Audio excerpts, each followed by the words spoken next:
Hello guys, तो कैसे हैं आप सभी। तो आज की कहानी शुरू करने से पहले अगर आप मेरे चैनल पर न्यू हैं तो प्लीज़ उसे सब्सक्राइब ज़रूर कीजिएगा। तो आज की कहानी शुरू करते हैं। अंकल, आपने दादी को बुड्ढों वाले घर क्यों भेज दिया। गाइस, आज की ये जो कहानी है ये काल्पनिक है। विनोद अंकल और मेरे पापा सुभाष जी काफ़ी अच्छे मित्र थे। हम पड़ोस में रहते थे। हमारी एक कॉस्मेटिक की दुकान थी और विनोद अंकल एक समाज सेवा संस्था के साथ जुड़े हुए थे। हमारे परिवार में दादा दादी, मम्मी पापा, मेरा छोटा भाई अंशुमन और मैं 12 साल की शेवी। और विनोद अंकल के परिवार में उनकी बेटी खुशबू जो 10 साल की थी और एक बेटा जो खुशबू से छोटा था, उनकी पत्नी और माँ वसुधा जो कई महीनों से तीर्थ यात्रा पर गई हुई थी। हमारा एक दूसरे के घर काफ़ी आना जाना था। खुशबू और मैं बेस्ट फ्रेंड थी। कभी वह हमारे घर खेलने आ जाती तो कभी मैं उनके घर खेलने चली जाती। उसके मम्मी पापा भी बहुत अच्छे थे। जब भी वह उनके घर जाती तो कभी चॉकलेट तो कभी आइसक्रीम खिलाती थी। एक दिन मेरी दादी मेरे पापा से पूछने लगी, अरे जरा पूछियो विनोद से, उसकी माँ तीर्थ यात्रा से कब आ रही है। तो पापा ने दादी से कहा, हाँ माँ, पूछ लूँगा। शाम को खुशबू मेरे घर खेलने आई तो मैंने कहा, खुशबू, मेरी दादी ना तुम्हारी दादी को बहुत याद कर रही है। अब की बार उनका फ़ोन आए ना तो उन्हें जल्दी से वापस घर बुला लेना। तो वह कहती है, चल ऊपर छत पर खेलने चलते हैं। तो मैंने कहा, पर क्यों। तो वह कहती है, अरे चल तो सही ना। वह मुझे छत पर लेकर जाकर कहती है, शिवी तुम किसी को बताना मत। मेरे मम्मी पापा को बात करते हुए सुना था कि वह दादी को ना जहाँ बुड्ढे बुड्ढे रहते हैं उस वाले घर पर छोड़ आए हैं। कहते खर्चा दे दिया करेंगे, माँ को कोई परेशानी नहीं होगी। अरे यहाँ बड़े बड़े आदमी आते हैं, इतना नाम है हमारा समाज में। माँ तो कुछ समझती नहीं है, कितनी बार कहाँ अपने कमरे में रहा करो, खाना खाते हुए खाना गिरा देती है। यार बड़ी शर्मिंदगी होती है कोई बैठा हो तो। पर तुम ना यह बात किसी के सामने मत कहना, मम्मी पापा को पता चला तो मुझे बहुत गुस्सा करेंगे। कई दिन बीत गए। मैं भी छोटी थी, बात भूल गई। एक दिन पापा, दादाजी और दादी बैठे थे तो दादी ने फिर से पूछा, अरे कब आएगी विनोद की माँ। तो पापा कहते हैं, अरे माँ, मैंने पूछा था, कह रहा था कि माँ का तो हरिद्वार में दिल लग गया, कितनी बार बुलाया पर हर बार मना कर देती है। तो दादी कहती है, अरे कितनी किस्मत वाली है वसुधा बहन, पूरी उम्र की तपस्या सफल हो गई ऐसा बेटा पाकर। बेटा मैंने तो देखा है उसे, विनोद का बाप कितना निठल्ला था, फिर भी अपने बेटे के लिए अरे सब्जियां तक बेची है बेचारी ने।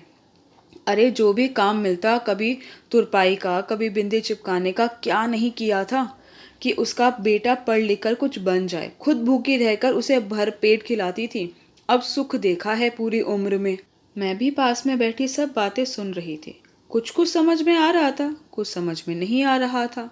एक दिन खुशबू नया डॉल हाउस लेकर आई थी तो वह मुझे अपने घर बुला रही थी दिखाने के लिए। तो मैं चली गई। उसके पापा ड्राइंग रूम में बैठे थे और एक आंटी और एक बच्चा भी था कमरे में। वे बातें कर रहे थे। खुशबू मुझे वहीं ड्राइंग रूम में बिठाकर बोली, तुम बैठो, मैं अभी आती हूँ। आंटी अंकल से कह रही थी, आप समझाइए ना भाई साहब, इसका बिल्कुल भी पढ़ाई में ध्यान नहीं है। क्या पता आपके समझाने से समझ जा, इसलिए आपके पास लाई हूँ। तो वह बोले, अंकित बेटा, तुम अच्छे से पढ़ाई किया करो, अगर पढ़ाई नहीं करोगे तो कामयाबी कैसे मिलेगी। देखो तुम्हारी माँ तुम्हारे लिए कितनी मेहनत करती है, दिन रात सिलाई करती है, तुम्हें माता पिता दोनों का प्यार देती है। बेटा, माँ के चरणों में स्वर्ग होता है। हर रोज स्कूल जाने से पहले अपनी माँ को प्रणाम करा करो और पढ़ाई भी अच्छे से किया करो। तुम्हें कामयाब होने से कोई भी नहीं रोक पाएगा। तो वह लड़का अपने माँ के गले लग जाता है और कहता है, माँ, मैं अब आपको कभी भी शिकायत का मौका नहीं दूंगा। फिर वह दोनों चले जाते हैं। इतने में खुशबू अपना डॉल हाउस ले आती है जो बहुत प्यारा था। फिर मैंने उससे कहा कि अभी मैं घर जा रही हूँ, छुट्टी वाले दिन मज़े से खेलेंगे। मैं अपने घर की तरफ जा ही रही थी कि खुशबू की मम्मी ने मुझे आवाज़ दी और कहा, अरे शिवी बेटा, आज मैंने पाव भाजी बनाई है, पसंद है ना तुझे, आजा खाकर जाइयो। तो मैं वापस ड्राइंग रूम में आकर बैठ जाती हूँ।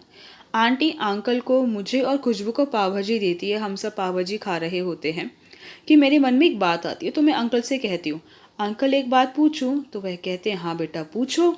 तो मैंने कहा, अंकल क्या सच में माँ के चरणों में स्वर्ग होता है।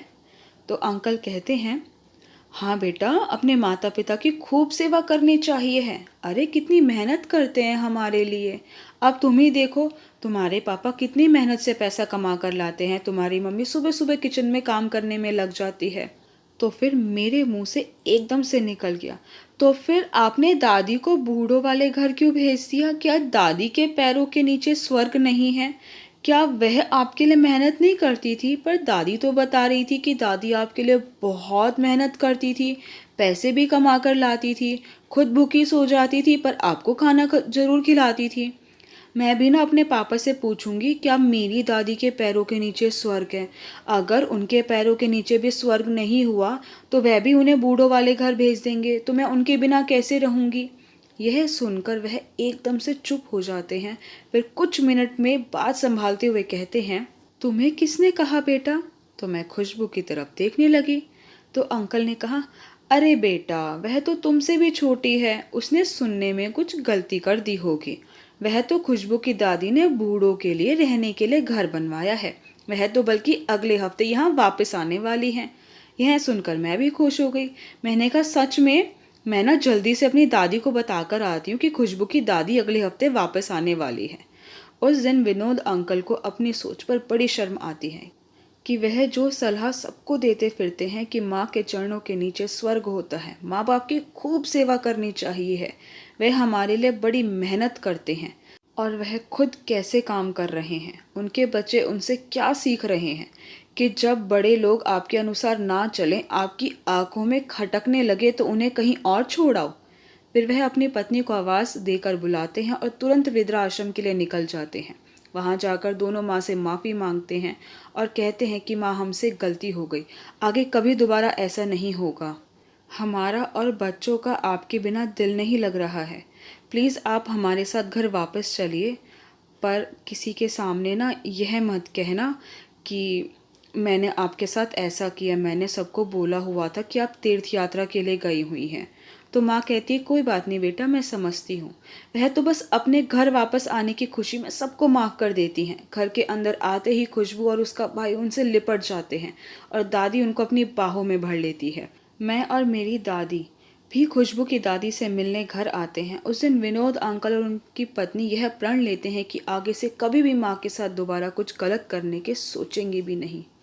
आई होप गाइस कि आपको मेरी वीडियो पसंद आई। आपको मेरी वीडियो पसंद आई है तो प्लीज़ उसे लाइक ज़रूर कीजिएगा, शेयर कीजिएगा, मुझे कमेंट करके ज़रूर बताइएगा कि आपको मेरी वीडियो कैसी लगी। अगर आपने अभी तक मेरे चैनल को सब्सक्राइब नहीं किया तो प्लीज़ उसे सब्सक्राइब ज़रूर कीजिएगा। Thank you so much guys मेरी वीडियो देखने के लिए।